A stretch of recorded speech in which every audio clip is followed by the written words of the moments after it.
Dear students, அனைவருக்கும் வணக்கம், வந்தனம், நமஸ்காரம். Natarajan Sathyamoorthy, திருச்சிராப்பள்ளியிலிருந்து. Today, I'd like to give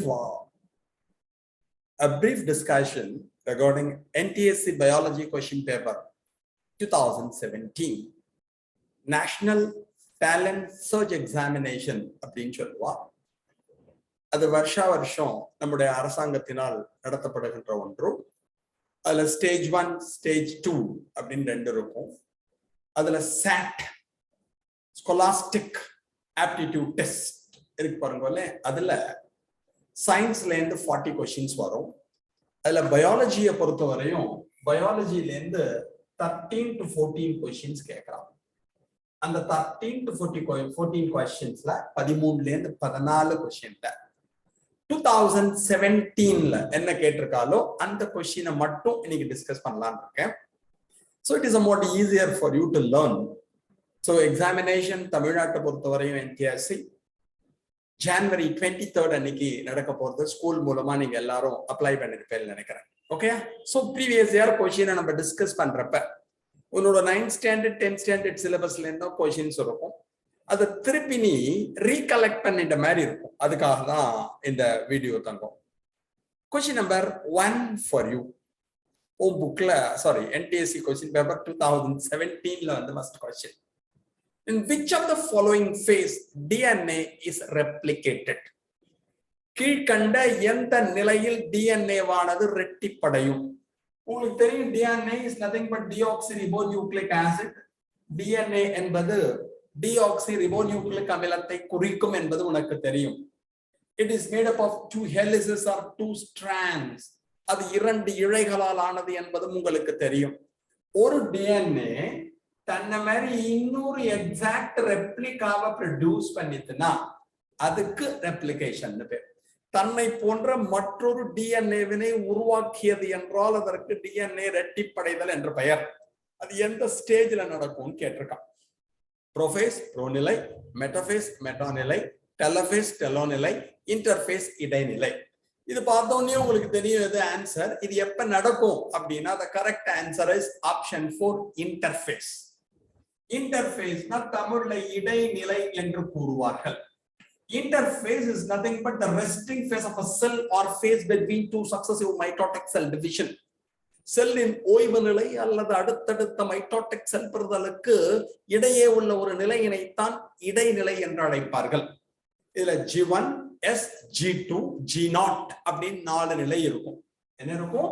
G1, S, G2, G0 அப்படிங்கிறது இன்டர்ஃபேஸ்ல 4 சப் ஸ்டேஜஸ் இருக்கும். துணை நிலைகள் காணப்படும். அப்ப இன்டர்ஃபேஸ்ல எஸ் நிலை அப்படிங்கிற நிலையில தான் அதுக்கு பேர் சிந்தட்டிக் ஃபேஸ்னு பேர். எஸ் நிலை என்றால் டிஎன்ஏ உற்பத்தியாகும் நிலை என்று பெயர். அந்த நிலையில் தான் டிஎன்ஏ வானது ரெட்டிப்படையும் என்பதை ஞாபகத்தில் வைத்துக் கொள்ளுங்கள். Next question for you. Which of the cell organelle lacks membrane? கீழே உள்ள எந்த செல் நுண்ணுறுப்பிற்கு சவ்வு கிடையாது? Cell organelles involved in various metabolic activities. செல் நுண்ணுறுப்புகள் என்பவை பல்வேறு வளர்சிதை மாற்ற நிகழ்வுகளில் பங்கேற்கும் என்பது உங்களுக்கு தெரியும். இங்க 4 கொடுத்திருக்கா. மீசோசோம், மைட்டோகாண்ட்ரியா, ரைபோசோம்ஸ் அண்ட் லிப்போசோம்ஸ் 4 கொடுத்திருக்கா. உங்களுக்கு மீசோசோம்லயும் மெம்ப்ரான் இருக்கும், மைட்டோகாண்ட்ரியால டபுள் மெம்ப்ரான் இருக்கும், லிப்போசோம்ல மெம்ப்ரான் இருக்கும். அப்ப யார்கிட்ட சவ்வு இருக்காது அப்படின்னா இதற்கு சரியான விடை ரைபோசோம்ஸ், the protein factories. புரத உற்பத்தி மையங்கள் என்று அழைக்கப்படுகின்ற ரைபோசோம்களை எடுத்துக்கொண்டோம் என்றால் அந்த ரைபோசோம்களிலே தான் செல் சவ்வானது காணப்படாது. லாக் செல் மெம்ப்ரான் அப்படிங்கறத நீங்க ஞாபகத்துல வச்சுக்கோங்க. அதோட ரோல் உங்களுக்கு தெரியும். இது படிக்கிறப்ப அப்படியே லிங்க் பண்ணிக்கோங்க. அதோட ரோல் என்ன அப்படின்னு சொன்னால் புரோட்டீன் சிந்தசிஸ், புரத சேர்க்கையில் பங்கேற்கும் என்பதை மறந்து விடாதீர்கள். Next question for you. Cell theory is not applicable to. Cell கோட்பாட்டிற்கு இது பொருந்தாது. செல் தியரி உங்களுக்கு தெரியும். proposed by Sladen and Schuon. ஸ்லைடன் மற்றும் ஷுவான் என்று அழைக்கப்படுகின்ற 2 அறிவியல் அறிஞர்கள் தான் செல் கோட்பாட்டினை வெளியிட்டார்கள் என்பது உங்களுக்கு தெரியும். அதோட தியரியும் உனக்கு தெரியும். Cell is the structural and functional unit of the living organism. உயிரினங்களின் அடிப்படை மற்றும் செயல் அலகாக இருப்பது செல் ஆகும். New cells are all originated from the pre-existing cells. புதிய செல்கள் அனைத்தும் ஏற்கனவே உள்ள செல்கள் செல் பிரிதலில் ஈடுபடுவதால் உருவாகும். பை டிவிஷன் தே ஆர் ஃபார்ம்னு படிச்சிருப்பேன். அப்ப அதுல பிரையோஃபைட்ஸ் கொடுத்திருக்கா, ஆல்கே கொடுத்திருக்கா, ஜிம்னோஸ்பம் கொடுத்திருக்கா, வைரஸ் கொடுத்திருக்கா. இந்த 4ல எது செல் கோட்பாட்டிற்கு பொருந்தாது? அதுக்கு ஆன்சர் இஸ் வைரஸ். ஏன்னா வைரஸோட டெபினிஷனே நான் செல்லுலர், செல்லமைப்பற்ற உயிரினத்திற்கு தான் வைரஸ் என்ற பெயர். Non cellular ultra microscopic infectious intracellular obligate parasite made up of nucleic acid surrounded by protein sheath. செல்லமைப்பற்ற எலக்ட்ரான் நுண்ணோக்கியின் மட்டுமே காணவல்ல புரத உரையினால் சூழப்பட்ட நியூக்ளிக் அமிலத்தினை பெற்றிருக்கும் நோயினை உண்டாக்கும் திறன் வாய்ந்த ஒரு உயிரினத்திற்கு தான் வைரஸ்னு உனக்கு தெரியும். சோ நான் செல்லுலர் வைரஸ்ல தான் உனக்கு என்ன கிடையாது, செல்லமைப்பே கிடையாது என்பதை ஞாபகத்தில் வைத்துக் கொள்ளுங்கள். Next question. இங்க 2 பிளான்ட் கொடுத்திருக்கான். ஒரு பிளான்ட் இருக்கா, அந்த பிளான்ட்டை ஏன்னு வச்சுக்கோ. அவர்களிடம் 2n 2 கற்றை குரோமோசோம்கள் 12 காணப்படுகிறது. A plant A 2n is equal to 12. 2n னா diploid அப்படின்னு பேரு, இருமய நிலை என்று பெயர். இன்னொரு பிளான்ட் B ன்னு ஒரு பிளான்ட் இருக்கா. அந்த B பிளான்ட்ல 2n எடுத்துட்டேன்னா அது எவ்வளவு இருக்குன்னு கொடுத்திருக்கா, 16 அப்படின்னு கொடுத்திருக்கா. சோ ஒண்ணுல 2n எடுத்துட்டேன்னா 12, இன்னொன்னுல 2n எடுத்துட்டேன்னா 16 அப்படின்னு ஒரு கொடுத்திருக்கோம் ஆப்ஷன். என்ன கேள்வி கேட்டிருக்கா, then the ploidy number of cross breeding plants.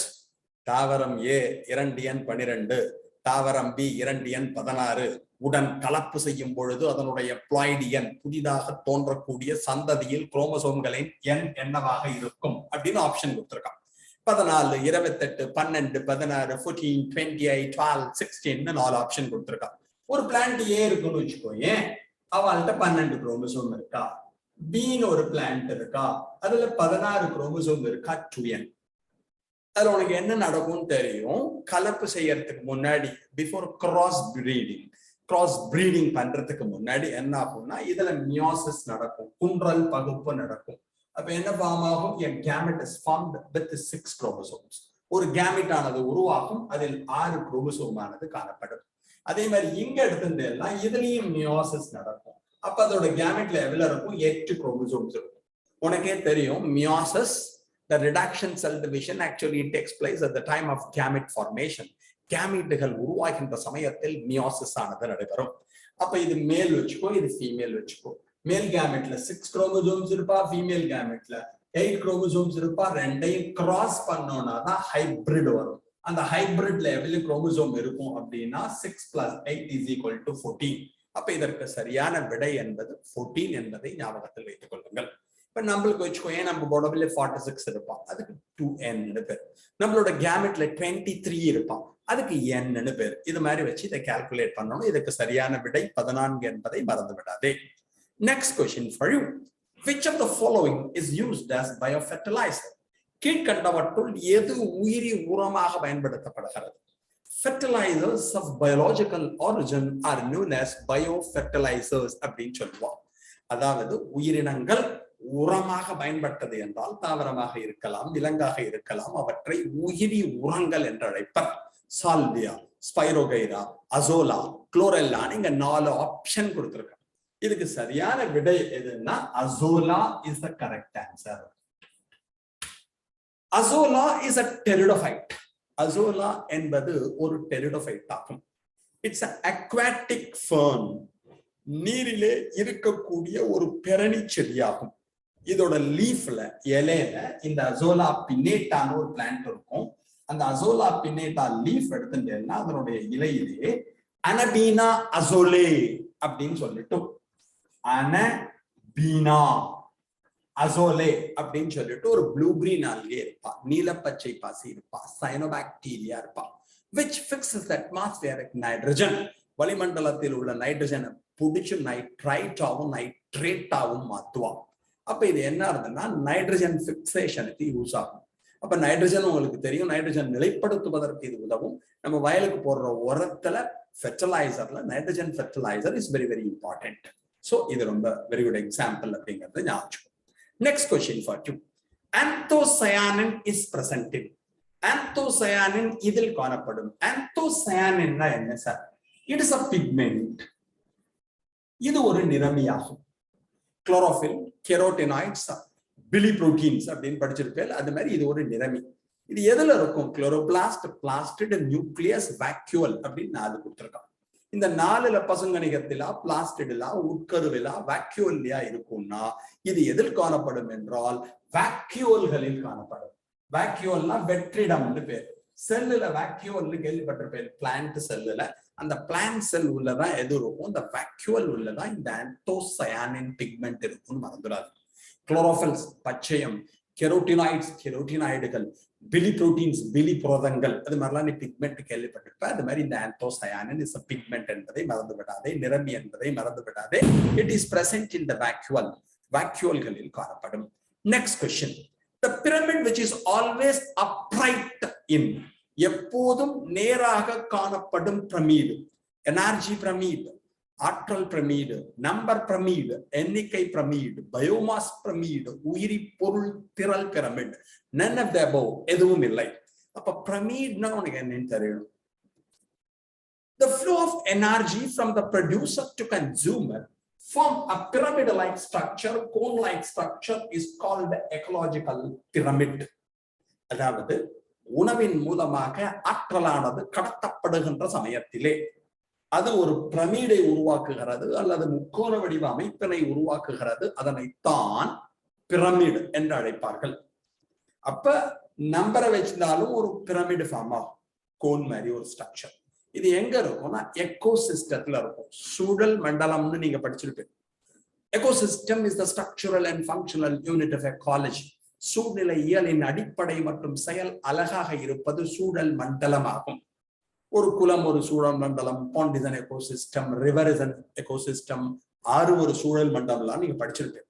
அப்ப என்ன ஆகும்னா, அப்ப அங்க இருக்கக்கூடிய ஆர்கானிசம் உயிரினங்களை எடுத்துக்கொண்டோம் என்றால், பயோட்டிக் ஃபேக்டர்ஸ் உயிரி காரணிகளை எடுத்துக்கொண்டால், அவளோட நம்பரை வச்சாலும் சரி, அவள்கிட்ட இருக்க எனர்ஜியை வச்சிருந்தாலும் சரி, அவள்கிட்ட இருக்கக்கூடிய பயோமாஸ் உயிரி பொருள் திறனை எடுத்திருந்தாலும் சரி, ப்ரொடியூசர் டு கன்சூமர் உற்பத்தியாளர்களிலிருந்து நுகர்வோர்கள் வரை செல்லுகின்ற சமயத்தில் ஒரு பிரமிடை உருவாக்கும், ஒரு கூம்பு போன்ற அமைப்பினை உருவாக்கும். அதுக்கு பேர் தான் எக்கலாஜிக்கல் பிரமிட், சூழ்நிலையியல் பிரமிட்னு பேர். நம்மளுக்கு என்ன கேட்டிருக்காங்கன்னா, பிரமிட் இஸ் ஆல்வேஸ் அப்ரைட், எப்பொழுதும் நேராக காணப்படும் பிரமிட்னா இதுக்கு பெஸ்ட் எக்ஸாம்பிள் இஸ் ஆற்றல் பிரமிட், எனர்ஜி பிரமிட் அப்படின்னு சொல்றேன். இந்த இடத்துல கொஞ்சம் நல்லா கவனிக்கும். எனர்ஜி பிரமிட்னா இது ஒரு பிரமிட்னு வச்சுக்கோங்க. இங்க ப்ரொடியூசர் தாவரங்கள் இருக்கிறார்கள் என்று வைத்துக் கொள்ளுங்கள். இங்க பிரைமரி கன்சூமர் முதலாம் நிலை நுகர்வோர், செகண்டரி கன்சூமர் இரண்டாம் நிலை நுகர்வோர், டெர்ஷியரி கன்சூமர் மூன்றாம் நிலை நுகர்வோர். ப்ரொடியூசர்னா சாப்பாட்டை தயார் பண்ற தாவரம், plant is said to be the producer. Primary கன்சூமர்னா ஹெர்பிவோர் இருப்பான், தாவர உண்ணி இருப்பான். செகண்டரி கன்சூமரா கார்னிவோர், விலங்குண்ணி இருப்பான். மேல டாப் கார்னிவோர் இருப்பான், உயர்வான கார்னிவோர், அதாவது விலங்குண்ணி இருக்கலாம், அனைத்துண்ணி ஆம்னிவோர் இருக்கலாம்.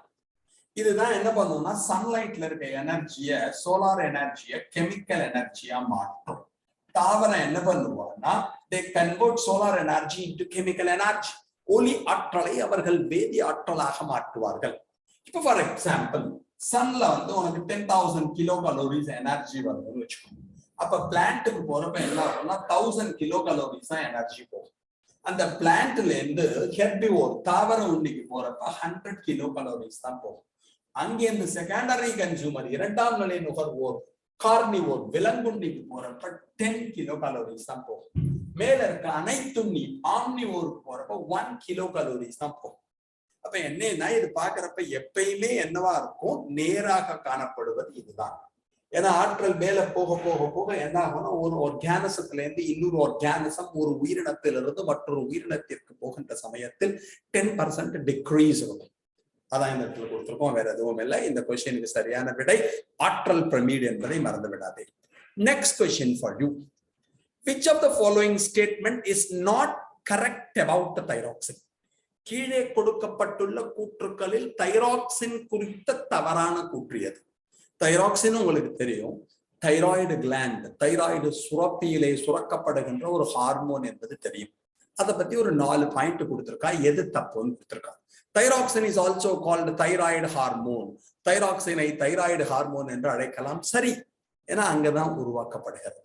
It regulates carbohydrate, protein and fat metabolism in the body. இது உடலில் கார்போஹைட்ரேட், புரதம் மற்றும் கொழுப்பு வளர்சிதை மாற்றத்தை கட்டுப்படுத்துகிறது. சரி, இதோட ரோலே பேசல் மெட்டபாலிக் ரேட் தான். It controls rate of oxidation. ஆக்சிஜனேற்றம் அடைவதை தான் கட்டுப்படுத்தும். சரி, thyroid gland requires iodine to synthesize thyroxine.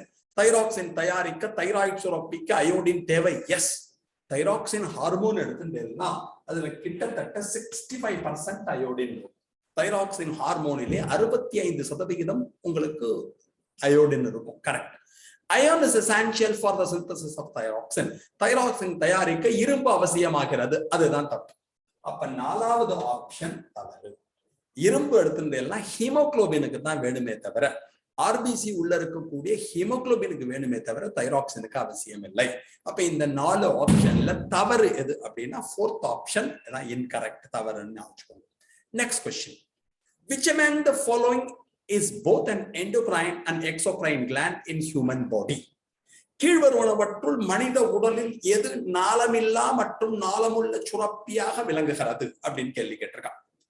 Thyroid, parathyroid, adrenal, பாங்கிரியாஸ்னு 4 பேர் கொடுத்திருக்கா. தமிழ்ல பாங்கிரியாஸ், கணையம்னு பேர். இப்ப எக்ஸோக்ரைன் எண்டோக்ரைன்னா என்ன அர்த்தம்னா, நாளம் எக்ஸோக்ரைன் அப்படின்னா செக்ரீஷனை எடுத்துட்டு போறதுக்கு குழாரும். The secretion is carried by a duct. Endocrine, it is not carried by a duct. It is straight away poured into the bloodstream. நாளமுள்ள சுரப்பி என்பது சுரப்புக்களை ஒரு குழாயிலே எடுத்து செல்லும். நாளமில்லா சுரப்பியில் குழாய் கிடையாது. ரத்தத்திலே சுரப்புகள் நேராக சென்றுவிடும். இங்க கொடுத்ததுல யாருன்னா இந்த பாங்கிரியாஸ் கொடுத்திருக்கா பாருங்க, கணையம். அதுக்கு பேரு டியூவல் கிளாண்ட்னு பேர். இரட்டை சுரப்பி அல்லது 2 வகையான சுரப்பி என்று அழைப்பார்கள். ஏன்னா அதுல எக்ஸோக்ரைன் பார்ட்டும் இருக்கும், எண்டோக்ரைன் பார்ட்டும் இருக்கும். நாளமுள்ள பகுதியும் காணப்படும், நாளம் இல்லாத பகுதியும் காணப்படும். Exocrine part secrete pancreatic juice and endocrine part is said to be islets of Langerhans which secrete insulin and glucagon. நாளமுள்ள சுரப்பி பகுதி இருக்கு பாருங்க, அது கணைய நீரினை சுரக்கும். அதுல என்சைம்ஸ் இருக்கும். நாளமில்லா இருக்கு பாருங்க, அதுக்கு ஐலட்ஸ் ஆஃப் லாங்கர்ஹான். லாங்கர்ஹானின் திட்டுக்கள் என்ற பெயர். அது 2 ஹார்மோனை சுரக்கும். ஒன்னுக்கு பேரு இன்சுலின் பேரு, இன்னொன்னுக்கு பேரு குளுகோகான் பேரு. அப்ப இதுக்கு சரியான விடை என்பது 4வது ஆப்ஷன் கணையம், பாங்கிரியாஸ் என்பதை மறந்து விடாதே. Next question for you. The following statement or with reference to chromosome, among the given statement choose the correct statement which is not. Choose the statement which is not true. இங்க என்ன பண்ணிருக்காங்கன்னா, குரோமோசோம்களை பற்றி சில கூற்றுக்களை கூறியிருக்கிறார்கள். அவற்றில் உண்மையான கூற்றினை தேர்ந்தெடுக்கவும். In metacentric chromosome, the centromere lies in the middle of the chromosome and it is V-shaped chromosome. Metacentric குரோமோசோமில் centromere நடுவில் அமைந்த V வடிவ குரோமோசோம் ஆகும். சரி, மெட்டாசென்ட்ரிக் குரோமோசோம் பார்த்தேல்ல, இது மேல்தான் இப்படி இருக்கலாம், இப்படி இருக்கலாம், தலைகீழ் வியாவும் இருக்கலாம், V மாதிரி இருக்கலாம். இதான் மெட்டாசென்ட்ரிக் குரோமோசோமோட இது. சோ முதல் பாயிண்ட் என்பது சரி. In acrocentric chromosome, the centromere lies at one end of the chromosome and it is J-shaped chromosome. Acrocentric chromosome centromere ஒரு முனையில் அமைந்த J வடிவ குரோமோசோம் ஆகும்னு கொடுத்திருக்காங்க. Actually, acrocentric chromosome எப்படி இருக்குன்னா, இதுதான் acrocentric chromosome. இப்படி சொன்னா பாருங்க, அவ சொன்னது J ஷேப்ல இருக்குன்னு சொன்னா பாருங்க. இது எடுத்துட்டேன்னா அதுக்கு சப் மெட்டாசென்ட்ரிக், துணை மெட்டாசென்ட்ரிக் குரோமோசோம்னு பேரு. குரோமோசோம்ல 4 டைப் இருக்குடா. ஒண்ணுக்கு பேரு டெலோசென்ட்ரிக், இப்படி இருந்தா அதுக்கு டெலோசென்ட்ரிக்னு பேரு. இதுக்கு பேரு ஆக்ரோசென்ட்ரிக்னு பேரு. இதுக்கு பேரு சப்மெட்டாசென்ட்ரிக்னு பேரு. இதுக்கு பேரு மெட்டாசென்ட்ரிக்னு பேரு. அப்ப இந்த 2 ஆப்ஷன் கொடுத்ததுல A என்பது சரி, B என்பது தவறு. அப்ப இதுக்கு சரியான விடை என்ன அப்படின்னு சொன்னா, இங்க பாருங்க, A is true but B is false. A என்பது சரி, ஆனால் B என்பது தவறு. இந்த 4 ஆப்ஷன்ல இந்த A இருக்கு பாருங்களேன், இது சரி, இது தவறு என்பதை ஞாபகத்தில் வைத்துக் கொள்ளுங்கள். அப்ப குரோமோசோமோட 4 டைப் தெரியணும். This is telocentric, இது telocentric. This is acrocentric, இது மாதிரி இருந்தா acrocentric. இது மாதிரி இருந்தா submetacentric. இது மாதிரி இருந்தா metacentric என்பதை ஞாபகத்தில் வைத்துக் கொள்ளுங்கள். Next question for you. Hemoglobin is also called as. ஹீமோகுளோபினை இவ்வாறும் அழைக்கலாம். RBC, WBC, respiratory pigment plasma, RBC, WBC, சுவாச நிரம்பி plasma. ஹீமோகுளோபின் என்ன சார்? RBC உள்ள இருக்கக்கூடிய ஒரு respiratory pigment. Hemoglobin is a conjugated protein present inside the RBC. RBC இன் உட்புறத்தை காணப்படுகின்ற ஒரு சுவாச நிறமிக்குத்தான் ஹீமோகுளோபின் என்ற பெயர். The main function of hemoglobin is gases exchange. Main function is to carry oxygen. ஆக்சிஜனை எடுத்து செல்லுகின்ற பணியினை செய்யும். பிளட்ல ரத்தத்துக்கு, பிளட்ல தட் இஸ் ரத்தம் மூலமா செல்லுக்கு எடுத்துட்டு போகும். செல்லுல இருந்து கார்பன் டை ஆக்சைடை எடுத்துட்டு வரும். So the main function of this respiratory pigment is gases exchange. ஹீமோகுளோபினின் முக்கியமான பணி வாயு பரிமாற்றம். ஆக்சிஜனை எடுத்துட்டு போறது, கார்பன் டை ஆக்சைடை எடுத்துட்டு வர்றது ஞாபகம். Next question. Expand IVF. IVF என்பதன் விரிவாக்கம் என்ன? இதுக்கு சரியானது இன்டர்வாஸ்குலர் ஃபங்க்ஷன் கிடையாது. இன்விட்ரோ ஃபர்டிலைசேஷன் இதான் இதுக்கு சரியான விடை. இன்விட்ரோ ஃபர்டிலைசேஷன் அப்படின்னா என்ன அர்த்தம் அப்படின்னா, fertilisation outside the body of the animal. விலங்கின் உடலின் வெளிப்புறத்தை இனப்பெருக்கம் நடைபெற்றது என்றால் அதற்கு இன்விட்ரோ ஃபர்டிலைசேஷன் பேரு. டெஸ்ட் டியூப் பேபின்னு கேள்விப்பட்டிருப்பேன். சோதனை குழாய் குழந்தை உருவாக்கம் இந்த மெத்தட்ல தான் வருவோம். So in vitro means outside the body. In vitro fertilization means fertilization outside the body of the animal. கருவுறுதல் என்பது உயிரியின் உடலின் வெளிப்புறத்தை நடந்தால் அதற்கு இன் விட்ரோ ஃபர்டிலைசேஷன் பேர். அது ரொம்ப முக்கியம் தான். டெஸ்ட் டியூப் பேபி, சோதனை குழாய் குழந்தையை ஞாபகத்தில் வைத்துக்கொள். Next question. Arrange the following parts of the respiratory system. சுவாச மண்டலம் தொடர்பான கீழ்குறிப்பிட்ட பாகங்களை வரிசைப்படுத்துகன்னு சொல்லியிருக்கான். நம்மளோட ரெஸ்பிரேட்டரி பார்ட் உங்களுக்கு தெரியும், சுவாச பாதை. உனக்கே தெரியும், இது நோஸ் சொல்லுவா, இதுக்கு நேசல் கேவிட்டி மூச்சு, இது மூக்கு, இது உள்ள இருக்கிறது குழி இருக்கும். எக்ஸ்டர்னல் நாஸ்ட்ரில்ஸ் வெளிநாசி துவாரம், இன்டர்னல் நாஸ்ட்ரில்ஸ் உள்நாசி துவாரம், pharynx of the throat தொண்டை, larynx of the voice box குரல் வலை, trachea மூச்சு குழல், bronchi மூச்சு கிளை குழல், bronchioles மூச்சு கிளை சிறுகுடல், கடைசியில alveoli காற்று நுண்பையில போய் முடியும். அதுல இதுல கொடுத்துருக்கா, மாத்தி கொடுத்துருக்கா, இதுல சரியா பார்க்கணும். ஃபர்ஸ்ட் எது வரும்? நோஸ், முதல்ல மூக்கு வரணும். ரெண்டாவது நேசல் கேவிட்டி, நாசி பல்லம் வரணும். மூணாவது எடுத்துட்டு வச்சுக்கோங்களேன், இதுல வர சமயத்துல ட்ரக்கியா மூச்சு குழல் வரணும். நாலாவது எடுத்துட்டு எல்லாம் பிராங்கை மூச்சு கிளை குழல் வரணும். அஞ்சாவது பிராங்கியோல் மூச்சு கிளை சிறுகுழல் வரணும். கடைசியில என்ன வரணும்? ஆல்வியோலை. அப்ப இதுல எந்த ஆப்ஷன் சரியா வரும்னா நோஸ். அடுத்தது என்ன வருது பாருங்க? நேசல் கேவிட்டி இது. மூணாவது என்ன வருது பாருங்க? ட்ரக்கியா. நாலாவது என்ன வருது பாருங்க? பிராங்கை. அஞ்சாவது என்ன வருது பாருங்க? பிராங்கியோல். ஆறாவது என்ன வருது பாருங்க? ஆல்வியோலை. இதற்கு சரியான விடை என்பது ஆப்ஷன் 3. மூன்றாவது ஆப்ஷன் என்பதுதான் இதற்கு சரியான விடை. எப்படின்னா மூக்கு, நாசி பல்லம், மூச்சு குழல், மூச்சு கிளை குழல், மூச்சு கிளை சிறுகுழல், கடைசியில எதுல முடியும்? காற்று நுண்ணறை. So third is the correct option. The last question for you, போன வருஷம் 17ல கேட்டதுல இந்த லாஸ்ட் கொஸ்டினை மட்டும் பாருங்க. இங்க என்ன பண்ணிருக்கான்னா, ஹார்ட் இருக்கு பாருங்க, அதோட ஸ்ட்ரக்சர் கொடுத்துருக்கு.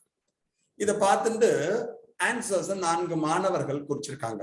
இதுல எது கரெக்ட் அப்படின்னு கேட்டிருக்காங்க. அப்ப இதுதான் ஹார்ட்ங்கிறத நீ ஞாபகம் வச்சுக்கணும். இதயம், ரைட் ஆர்க்கிள், லெஃப்ட் ஆர்க்கிள், வலது ஆர்க்கிள், வலது வென்ட்ரிக்கிள், வலது ஆர்க்கிள், இடது Oracle, right ventricle, left ventricle, வலது வென்ட்ரிக்கிள், லெஃப்ட் வென்ட்ரிக்கிள், இடது வென்ட்ரிக்கிள். இங்க என்ன இருக்கும்? ட்ரைகஸ்பிட் மூவிதல் வாழ்வு இருக்கும். இங்க என்ன இருக்கும்? பைகஸ்பிட் ஈறுதல் வாழ்வு இருக்கும். இப்ப என்ன கேட்டிருக்கான்னா, இது ஏ, இது பி, இது 1, இது 2, இது 3, இது 4ன்னு கொடுத்துருக்கான். இது என்ன? லெஃப்ட் ஆர்க்கிள் ஃபர்ஸ்ட் இருக்கிறது. இது என்ன? இடது ஆர்க்கிள். அடுத்தது என்ன வருது பாருங்க? பைகஸ்பிட் வால்வு, ஈறுதல் வாழ்வு. நெக்ஸ்ட் என்ன வருது? ரைட் வென்ட்ரிக்கிள், வலது வென்ட்ரிக்கிள். நெக்ஸ்ட் என்ன வருது? ட்ரைகஸ்பிட் வால்வு, மூவிதல் வால்வு. இது உங்களுக்கு தெரியும். தெரிஞ்சதுன்னா இங்க என்ன ஆப்ஷன் பாத்துக்கலாம். ஃபர்ஸ்ட் வருது என்ன? லெஃப்ட் ஆர்க்கிள், அதான் லெஃப்ட் ஏட்ரியம்னு கொடுத்துருக்கான். லெஃப்ட் ஏட்ரியம் எங்க இருக்கு? இங்க. நெக்ஸ்ட் என்ன வருது? பைகஸ்பிட் வால்வு, ஈறுதல் வால்வு. நெக்ஸ்ட் என்ன வருது? Right ventricle, right ventricle. Next என்ன வருது? Tricuspid valve, tricuspid valve.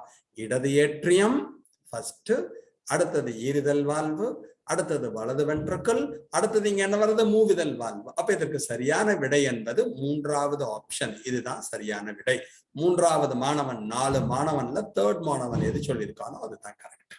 இது மாதிரி தாண்டா கொஸ்டின்ஸ் வரும். இதெல்லாம் உங்களுக்கு எந்த விதமான கஷ்டமும் இல்லை. இது மாதிரி நிறைய வருஷம் கொஸ்டின் உனக்கு கொஞ்சம் கொஞ்சமா டிஸ்கஸ் பண்றேன். Thanks a lot for hearing. Thank you very much. Thank you.